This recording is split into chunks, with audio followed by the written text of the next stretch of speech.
আমার শ্বশুর বাড়িতে না গরু থাকায় পনিরের রেসিপি মাঝে মাঝে হয়। আজকে তোমাদের সাথে টুক করে একটু শেয়ার করে নিলাম। আগের দিন রাত থেকে বাড়িতে বানিয়ে রাখা পনিরটা ফ্রিজ থেকে বের করে টুকরো টুকরো করে কেটে তেলে ভেজে রেখে দিলাম। আর আগের দিন রাতেই ভিজিয়ে রেখেছিলাম চানাটা আলুটা সিদ্ধ করে নিলাম। আলু ছাড়া কি বাঙালির হয় বলো? তারপর ওগুলোকে সিদ্ধ করার পর শিলে বেটে নিলাম। কাঁচা লঙ্কা, শুকনো লঙ্কা, তেজপাতা, আদা আর জিরে বেটে নিয়ে ওটাকে এক পাশে রেখে দিয়ে ওদের নুন, হলুদ সব কিছু দিয়ে দিলাম। সসটা তো দিতেই হবে। তারপর কড়াটা আবার বসিয়ে দিলাম। কড়া বসিয়ে ওর মধ্যে তেল দিয়ে দিলাম চিনিটা দিলে বেশ কালারটা বেশ সুন্দর হয়।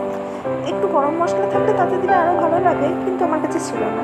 তারপর দিয়ে দিলাম এই বেটে রাখা মশলাটা। ওটা একটু নেড়ে চেড়ে নিলে একটু তেল ছেড়ে এলে মশলাটা, তারপর দিয়ে দিলাম ওই সিদ্ধ করা চানার জলটা কিন্তু ফেলে দেবে না, ওই জলটা দিলে টেস্টটা বাড়ে। চানা দেওয়ার পরে ফুটে এলে দিয়ে দিলাম পনিরগুলো। বাস রেডি হয়ে গেল চানা পনির। আমি একটু ঝোলঝালি ভালোবাসি।